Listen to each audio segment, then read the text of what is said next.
कधी माणसाला भीती वाटते, कधी राग येतो, चिडचिड होते, असं वाटतं काय करावं. तुम्हाला भीती वाटते पण तुम्ही केलीच तर सगळ्यात वाईटातलं वाईट काय होईल लिहून काढा. प्रॉब्लेम्स मोठा नाही आहे, तुम्ही किती वेळ त्या विचाराला पकडून ठेवताय तो विचार फार पेन करू शकतो. कारण की भगवान अर्जुन समोर होते पण अर्जुनाला नॉलेज दिलं आणि अर्जुनाला ती इन्फॉर्मेशन घेऊन त्याच्यावर ॲक्शन करून अर्जुनाला युद्ध करावं लागलं. तुम्ही तुमच्या परिवारासाठी, तुमच्यासाठी, तुमच्या कर्तव्याच्या ठिकाणी, तुमच्या कामाच्या ठिकाणी संघर्ष करा. मन तुमचा गुलाम पाहिजे, अंतर्मनाने तुम्हाला गुलाम नाही केलं पाहिजे. हे नमस्कार. इन्स्टंट इमोशनल रिलीफ, एका मिनिटात शांत कसे व्हावे याच्या 15 टिप्स मी तुमच्यासोबत शेअर करणार आहे. कधी माणसाला भीती वाटते, कधी राग येतो, चिडचिड होते, असं वाटतं काय करावं. त्याच्यामुळं कधी कधी राईट सोल्युशन न भेटल्यामुळं कधी एक दिवस, कधी एक आठवडा, कधी एक महिना, कधी एक 2-2, 4-4 वर्ष त्या एका इमोशन्सचं मनामध्ये झाड तयार होतं आणि प्रॉब्लेम क्रिएट होतात. राईट ना. तर चला, पहिली टेक्निक, स्टॉप. काही बोलण्याच्या अगोदर 10 सेकंद शांत बसा. जर तुम्ही रागावलाय, गोंधळलाय, इन्सल्ट झाली तर 10 सेकंद तुम्ही शांत बसल्यामुळं ब्रेन स्विच होतो. इमोशनल रिॲक्शन इंटेलिजंट रिस्पॉन्समध्ये बदलतो. म्हणजे कधी कधी इमिजिएट आरेचे कार्य म्हणण्याऐवजी जर तुम्ही 10 सेकंद थांबलात तर तो टेम्पो हळूहळू डाऊन होतो आणि तुम्ही रिॲक्ट करण्याऐवजी रिस्पॉन्ड करतात. कारण की तुम्ही ऐकलं असेल की लाईफमध्ये जे पण घडतं ते 10%च असतं, पण आपण रिॲक्ट केला तर तो 100% इम्पॅक्ट होतो आणि रिस्पॉन्ड केला तो 100% तुमच्या फेवरमध्ये त्या गोष्टी बदलल्या जाऊ शकतात. कारण की इतिहासात भरपूर अशी उदाहरणं आहेत. नेक्स्ट टेक्निक आहे डीप ब्रिथिंग. 4-4-6. 4 सेकंद श्वास हळूहळू आत घ्या, 4 सेकंद श्वास आत थांबवा आणि 6 सेकंद काउंट करेपर्यंत हळूहळू हळूहळू नाकाने श्वास सोडा. याच्यामुळे स्ट्रेस हार्मोन्स लगेच कमी होतात. कारण की श्वास जेवढे कमी तेवढे विचार कमी होतात. कधी कधी तुम्हाला राग आल्यावर बघा डोळे लाल होणं, धडधडल्यासारखं होणं, ह्या ज्या गोष्टी होतात तर तुम्ही ही पण टेक्निक यूज करू शकतात. तर ती टेक्निक कशी? श्वास आत 4, श्वास मला थांबवायचा आहे पुन्हा 4 पर्यंत आणि मला श्वास सोडायचा आहे तर हळूहळू नाकाने सोडणार आहे मी 6 सेकंद, एकदम हळूहळू. आणि असा पुन्हा 4 सेकंद आत, 4 थांबवणं आणि 6 सोडणं. असे तुम्ही ॲटलिस्ट 10 काउंट करू शकतात. इमिजिएट क्विकली तुम्ही स्वतःला रिलीफ करू शकतात. चला, नेक्स्ट टेक्निक पाहूया आपण. Name the emotions. तुमच्या आतमध्ये जी पण भावना आहे त्याला नाव द्या. जसं की तुम्हाला राग आलाय तर तुम्ही म्हणू शकतात मी आता रागात आहे. किंवा तुम्हाला एखाद्या गोष्ट चुकीची केली, तुम्ही गिल्टमध्ये, तर मनात बोलायला चालू करा मला गिल्ट वाटत आहे. किंवा एखाद्या गोष्टीची भीती वाटते तुम्हाला तर मनात म्हणा मला भीती वाटत आहे. इमोशनला नाव दिलं की माइंड शांत व्हायला लागतं. फार इम्पॉर्टंट आहे. वाटलं तर पुन्हा रिव्हर्स करून ऐका. 4th नंबरची टेक्निक आहे ग्राउंडिंग मेथड. 5, 4, 3, 2, 1. 5 गोष्टी पहा. तुमच्या आयुष्यात माइंड तुमचा डिस्टर्ब आहे. 5 गोष्टीमध्ये मी एक फ्रेम पाहिली, मी AC पाहिलं, मी लाईट पाहिला, मी ग्लास पाहिली, मी कॉम्प्युटर पाहिला. याच्यामुळं काय होतं आपल्या सबकॉन्शियसमधील त्या मेमरीज आपल्या स्क्रीनवर डिस्प्ले व्हायला लागतात. 5 नंतर 4 गोष्टींना स्पर्श करा. जसं मी मोबाईलला स्पर्श केला, मी टेबलला स्पर्श केला, मी याला स्पर्श केला, मी याला स्पर्श केला, तर स्पर्श आपल्या सबकॉन्शियस माइंडमधून त्या गोष्टी आपल्या स्क्रीनवर डिस्प्ले होतात. 3री स्टेप आहे याच्यात आवाज ऐका. 3 आवाज ऐका. बाहेरचा एखादा मला एसीचा आवाज येतोय, मला एक गाडीचा आवाज आला, दुसरा आवाज मला हॉर्नचा आला. याच्यामुळं काय होतं आपलं जे मनामध्ये जो विचार होता तुमचा तो विचार रिप्लेस करायला चान्स भेटतो. त्यानंतर नेक्स्ट स्टेप आहे याच्यामध्ये 2 सुगंध जाणवा. कधी कधी अगरबत्तीचा, कधी परफ्यूमचा सुगंध तुम्हाला येतो तर तो सुगंध जाणवा, मारा, ते स्मेल घ्या. ही एक टेक्निक आहे. त्यानंतर एक चव लक्षात आणा. म्हणजे तुम्ही एखादा गुलाबजाम खाल्ला, एखादी बासुंदी प्याला किंवा कुठला पण एखादी फळाची चव टेस्ट लक्षात आणा. कारण की तुम्ही जेव्हा ते लक्षात आणणार तेव्हा सबकॉन्शियस माइंडला शोधावं लागेल, तुमच्या ब्रेनला वर्किंग करावं लागेल कुठं पडलेलं आहे. आणि ह्या गोष्टीमधून जेव्हा तुम्ही पेनिक असतात, जर ही 5, 4, 3, 2, 1ची मेथड वापरली, जर तुमचा स्ट्रेस, फिअर, त्रास, तणाव असेल तो इमिजिएट तो शांततेमध्ये कन्वर्ट होतो. जसं की आपण काही लिहिल्यावर इरेज करतो, चॅनल एखादा आवडत नाही तर स्विच करतो, like that. So you can use grounding method. चला नेक्स्ट टेक्निक पाहूया आपण 5 नंबरची, इन्स्टंट जर्नलिंग. 30 सेकंदात लिहा मला नेमकं काय त्रास देत आहे. जर तुम्हाला एखादा त्रास आहे तर लिहून टाका की एक्झॅक्टली मला त्रास काय देतोय. मला तो असा बोलला, किंवा त्यांनी मला हर्ट केलं, किंवा यांनी मला धोका दिला, किंवा हे माझ्या मनासारखं होत नाही. 30 सेकंदात लिहून काढा मला नेमकं काय त्रास देत आहे. ज्या वेळेस तुम्हाला काय त्रास आहे तो लिहून काढतात, त्याच्यामुळं पहिली गोष्ट माइंडचा लोड एम्प्टी होऊन तो पेपरवर येतो. ओव्हर थिंकिंग थांबते, कारण की तुम्ही त्याच्यावर विचार करत नाही, कारण की आता पेपरवर लिहिलं आहे. समजतंय ना. ही टेक्निक पण तुम्ही अप्लाय करू शकतात. त्यानंतर नेक्स्ट टेक्निक आहे is it worth it question.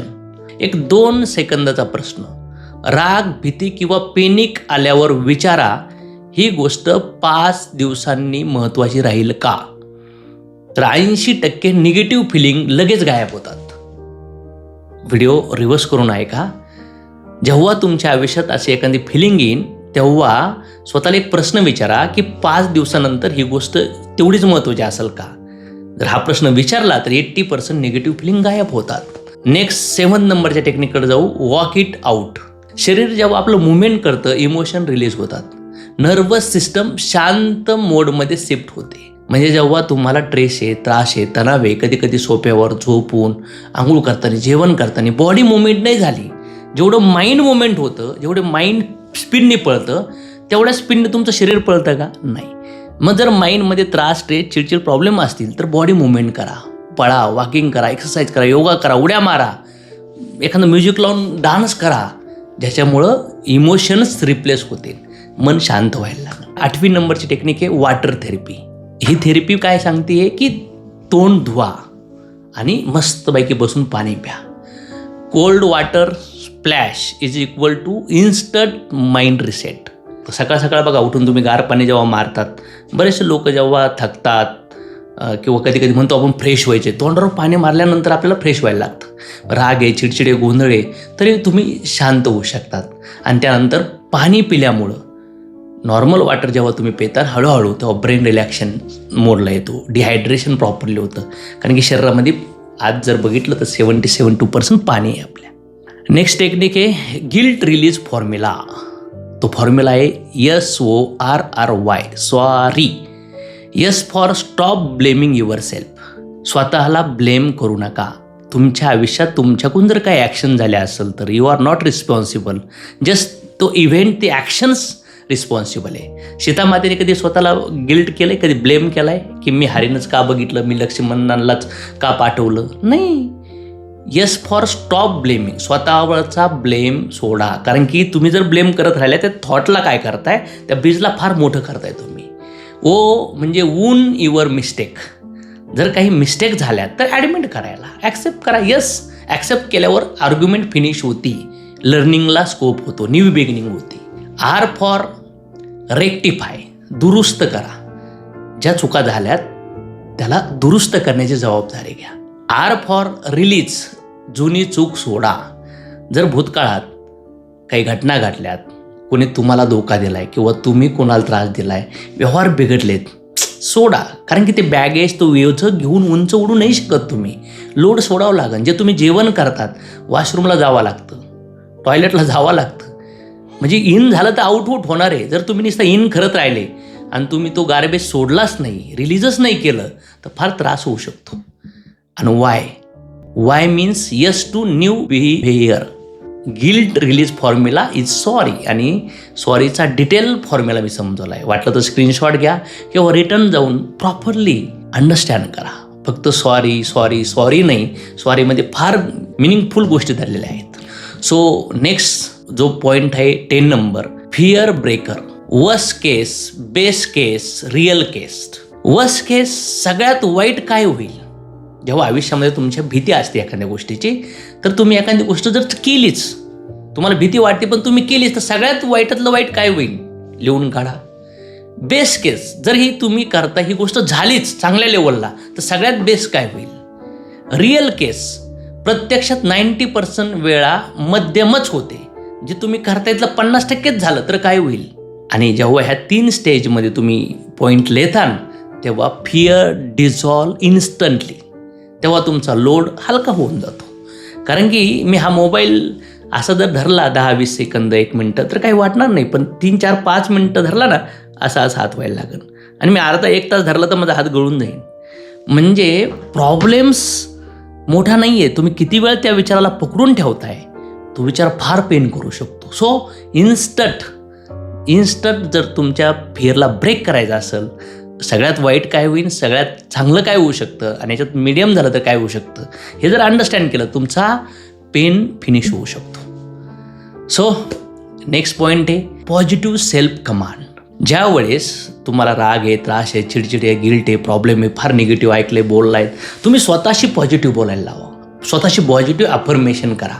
मी शांत आहे, मी नियंत्रणात आहे, मी हेल्दी आहे, मी गुड आहे, मी एक्सायटेड आहे, मी एनर्जेटिक आहे, भगवंत माझ्यासोबत आहेत, आज माझा दिवस आहे, माझी पत्नी चांगली आहे, माझा नवरा चांगला आहे, माझा मुलगा चांगला आहे, माझी बॉडी चांगली आहे. जेव्हा तुम्ही बोलायला चालू करतात तेव्हा तुम्हाला एक जे ब्रेन विचार आतून काढून बोलायचं आहे, मग डायरेक्ट इनडायरेक्ट तुमचा माइंडसेट बदलतो, तुमची बॉडी लँग्वेज बदलती. कारण की ब्रेन हे कमांड्स फॉलो करतात. कारण की तुमचं सबकॉन्शियस माइंड जे हात आहे ना, हा हत्ती आहे, तुम्ही माऊथ आहेत. आणि हे केल्यामुळं तुमच्या ज्या भावना आहेत, जे भावना अटकल्यात तुमच्या, इमिजिएट सुटतात, जसा गुंता सुटून जातो तसा. सो हे सेल्फ ॲफर्मेशन पण तुमच्या आयुष्यात यूज करू शकतात. नेक्स्ट पॉईंट हे 12 नंबरचा म्युझिक हिलिंग. 1 मिनिटाचं गाणं, कधी कधी तुम्ही एखादी प्लेलिस्ट एखादा डाउनलोड करून ठेवा फोल्डर, इमिजिएट स्वतःला ऐकायचं तुम्हाला, की ज्यांनी एनर्जी येते, मोटिवेशन येतं, जोश येतो, जुनून येतो. ते म्युझिक हिलिंग पण तुम्हाला करू शकतं. याच्यामध्ये लो फ्रिक्वेन्सी म्युझिक, एकदम कमी आवाजात, जर अशा म्युझिकचा उपयोग जर तुम्ही केला, याच्यामुळं काय होतं, तुमचं ओव्हर थिंकिंग लगेच थांबतं, मूड बॅलन्स व्हायला लागतो. कारण की म्युझिक आत गेलं तर माइंड त्या म्युझिकला आज सर्चिंग करण्याचा प्रयत्न करतो आणि जे माइंडमध्ये जे डिस्प्ले चालू असतो, जे थॉट्स असतात, ते इमिजिएट रिप्लेस होऊन मन त्या म्युझिकला मॅच करण्याचा प्रयत्न करतं. So you can also try music healing. Next 13 नंबरचा पॉईंट आहे डिटॅच टेक्निक. मी भावना नाही, मला भावना येते. म्हणजे मी इमोशन्स नाही, पण मला ज्या इमोशन्स येतात, इमोशनल आयडेंटिटी बदलते. आतमधले जे भावना असतात त्या बदलू शकतात, आपण इमोशन बदलवता येतात. म्हणजे जर भजे तळायचे असतील तर कढईत उभं राहून भजे नाही तळायचे नसतात, भजे बाहेर उभं राहून तळायचे असतात. जेव्हा तुमच्या आयुष्यात एखादा प्रॉब्लेम येतोय, जेव्हा गिल्ट येतोय, तर तेव्हा तुम्ही स्वतःपासून दूर व्हा. जेव्हा तुम्हाला एखादी गोष्ट वाटते जी सुटत नाही तुमच्याकडून, तुमची ती गोष्ट नाही अशी फिलिंग करा, ही माझी गोष्ट नाही आहे. जे शब्द मला टोचत आहे, ज्याने मला त्रास होतो, जे माझ्याकडून निघणार आहे, त्याच्यापासून तुमची अटॅचमेंट तुम्ही जर सोडली, तुमच्यात वैराग्य आणलं. कृष्ण भगवद्गीतेत सांगतात की मनाला कंट्रोल करण्यासाठी तुम्हाला प्रॅक्टिस आणि डिटॅचमेंटची गरज आहे. एखाद्या गोष्टीला पकडून ठेवलं तुम्ही आणि जर ती गोष्ट सटकायला लागली, त्रास व्हायला लागला, तर फार हार्ट तयार होतो. सो डिटॅच टेक्निक, स्पिरिच्युअल गोष्टी जर तुम्ही ॲडॅप्ट केल्या लाईफमध्ये, वैराग्य आणला आतून, तर तुम्हाला त्रासच होणार नाही. जसं अननोन व्यक्तीचा एखादा ॲक्सिडेंट झाला तर तुम्ही पाहतात, वाईट झालं, बस झालं आणि निघून जातात. पण जर तुमच्या फॅमिली, रिलेटिव्ह, फ्रेंडमध्ये जवळचं व्यक्तीचं असं काय झालं तर त्याचा पेन किती मोठ्या लेवल होतो. Why? Because of attachment. So ही डिटॅच टेक्निक तुम्ही यूज करू शकतात की तुमच्या आयुष्यात जे पण घडतंय ते जनरली तुम्ही एन्जॉय करत होतात, किंवा ती गोष्ट तुमची नव्हती, टेम्पररी होती आणि आता जाऊ राहिली, तर तुम्हाला त्रास कमी व्हायला लागतो. नेक्स्ट टेक्निक हे 14 नंबरची प्रेयर, मंत्रा, नेम चॅन्टिंग. भगवंताला प्रार्थना करणं की भगवंत सगळं काही चांगलं आहे, आयुष्यात काय नाही आहे, काय पाहिजे, हे बोलण्यापेक्षा भगवंताला हे सांगा काय आहे, किंवा जे पाहिजे ऑलरेडी तुमच्या आयुष्यात आहे, अशी प्रेयर भगवंताला करा. मंत्र चॅन्टिंग करा, किंवा स्पेसिफिक तुम्हाला काही मंत्र दिलेले असतील तर ते चॅन्टिंग करा. कारण की मंत्र मनाला कंट्रोल करणं म्हणजे चॅन्टिंग. मनामध्ये असंख्य विचार, रोज 70-80 हजार विचार येतात आणि त्याला कंट्रोल करता येत नाही आहे. मग अशा वेळेस ते विचार शब्द म्हणतात, त्यांनी मुवमेंट तयार होती, कधी कधी शंकाची गुंतागुंत तयार होती. म्हणून स्पिरिच्युअल जगामध्ये, आध्यात्मिक जगामध्ये लोक चॅन्टिंग करतात. आज ओमचा मंत्र जपतात, किंवा काही लोक वेगळे मंत्र जपतात. काही लोक हरे कृष्ण कृष्ण कृष्ण हरे हरे, हरे राम राम राम हरे हरे, 2, 3, 4, 5, 5, 8, 8, 10 तास चॅन्टिंग करतात. या भौतिक जगाला डिटॅच होऊन लोक भगवंताच्या भक्तीत जातात. कारण की हे आसक्ती, हे अनसर्टनिटी, काळाचा प्रभाव, या जगात काहीच प्रमाण नाही आहे, वस्तू, व्यक्ती, परिस्थिती. आणि जर तुम्ही त्याला पकडून ठेवलं तर तुम्हाला त्रास होणारच आहे. त्याच्यामुळं एक लक्षात घ्या, ज्या गोष्टी तुमच्या आयुष्यात नाही आहेत तुम्ही त्या मिळवणार आहात, मग मिळवल्यानंतर पुन्हा त्या सुटणार आहात. म्हणजे मिळवताना पण संघर्ष आणि मिळाल्यानंतर पण सुटतील म्हणून संघर्ष. सो जगणार कधी? पुन्हा वाटलं तर पुन्हा रिव्हर्स घेऊन ऐका. नेक्स्ट 15 नंबरची टेक्निक आहे मिरर मेथड. स्वतःकडे बघून बोला. आरशात उभा राहा आणि बोला, हे फिलिंग तात्पुरतं आहे, मी मजबूत आहे, मी स्ट्रॉंग आहे, मी कॉन्फिडंट आहे. आरशात बघून तुम्ही बोला. कारण की तुम्ही कुठंतरी पाहिलं, ऐकलं, विचार आले, त्या विचाराला डिलीट करण्यासाठी तुम्हाला तुमची बॉडी मुवमेंट, शब्द, विचार आणावं लागतील, तर ते थॉट, ती इमोशन, ती भावना रिलीफ होऊ शकते. तसंच माइंडमध्ये जेव्हा कचरा येतो किंवा लागल्यानंतर कसं साफ करतात, फोटो चुकीच्याला डिलीट करतात, लाईक दॅट तुमचे इमोशन्स पण तुम्हाला काय करावं लागतील, रिप्लेस करावं लागतील, डिलीट करावं लागतील, रिलीज करावं लागतील. सो हे होते 15 टेक्निक. आणि लास्टला एक बोनस लाईन, भावना, इमोशन्स वाईट नसतात, त्यांचं नियंत्रण, त्यांचं कंट्रोल नसणं म्हणजे वाईट असणं. इमोशन्स काबूत ठेवला की तुमचं जीवन तुमच्या नियंत्रणात येतं. पण जर भावनांनी तुमच्यावर काबू केलं तर तुम्ही अनकंट्रोल होऊन जातात. जसं हत्तीला कंट्रोल माहूत करतो, घोड्याला कंट्रोल काय करतात, लगाम करतो. पण जर घोडाचा लगाम सुटला तर काय होईल, मालक अस्ताव्यस्त होऊन जाईल. सो एका मिनिटात स्वतःला रागातून, चिडचिडापण, गोंधळ, ओव्हर थिंकिंगमधून बाहेर काढण्यासाठी, इन्स्टंट रिलीफ होण्यासाठी, इन्स्टंट झोप लागण्यासाठी, इन्स्टंट बूस्ट मिळवण्यासाठी ह्या टेक्निक्स पॉसिबल असेल तर नोट डाऊन करा, घरामध्ये प्रिंटआउट काढून स्टिक करा आणि हे इन्फॉर्मेशन आहे, ह्या इन्फॉर्मेशनवर प्रॅक्टिकली लाईफमध्ये अप्लाय करा, याची हॅबिट्स बनवा. मग बघा लाईफमध्ये मिरॅकल होऊ शकतो, चमत्कार होऊ शकतो. 5300 वर्षापूर्वी भगवान कृष्णांनी अर्जुनाला कपडे नाही दिले, अन्न नाही दिलं, मेडिसिन नाही दिलं, माइंडचा डाएट दिला. माइंड डिसबॅलन्स झाला होता, माइंड फिअर, कन्फ्युजनमध्ये होता, माइंड रेडी नव्हता, माइंड गिल्टमध्ये, माइंड ओव्हर थिंकिंगमध्ये होता. 5300 इयर्स बिफोर. आता तर कलियुग स्टार्ट झाला आहे. सगळ्यात मोठा गोंधळ माइंडचा असणार आहे. सो तुमच्या माइंडमधल्या जे भावना आहेत, जे इमोशन्स आहेत, त्याला कंट्रोल करा आणि अर्जुनासारखं स्वतःची जिंदगी लढा. कारण की भगवान अर्जुन समोर होते, पण अर्जुनाला नॉलेज दिलं आणि अर्जुनाला ती इन्फॉर्मेशन घेऊन त्याच्यावर ॲक्शन करून अर्जुनाला युद्ध करावं लागलं. तुम्ही तुमच्या परिवारासाठी, तुमच्यासाठी, तुमच्या कर्तव्याच्या ठिकाणी, तुमच्या कामाच्या ठिकाणी संघर्ष करा. लीडर बना, टीम बनवा, प्रोडक्ट्स बनवा, सर्व्हिसेस द्या, स्वतःचे परिवाराचे स्वप्न पूर्ण करा, सोसायटीसाठी गिव्ह बॅक द्या. आणि या सगळ्या गोष्टीचा सार एकच आहे, भावनांना कंट्रोल करा. भावना तुम्हाला कंट्रोल नाही करू शकल्या पाहिजे. मन तुमचा गुलाम पाहिजे, अंतर्मनांनी तुम्हाला गुलाम नाही केलं पाहिजे. सो व्हिडिओ आवडला असेल तर काय आवडलं आहे, काय लर्निंग केलं आहे, काय समजलं आहे, काय अप्लाय करणार कमेंटमध्ये टाका. आणि हा व्हिडिओ अशा मित्र, नातेवाईकांना पोहोचा की ज्यांना याची गरज आहे. तर या 15पैकी कुठली टिप्स तुम्हाला आवडली आणि कुठली टिप तुम्ही आजपासून अप्लाय करायला सुरुवात करणार, इन्स्टंट अप्लाय करणार? आत्ता सध्याला तुमच्या माइंडमध्ये प्रॉब्लेम आहे, इन्स्टंट तुम्ही कुठली अप्लाय करणार कमेंटमध्ये टाका.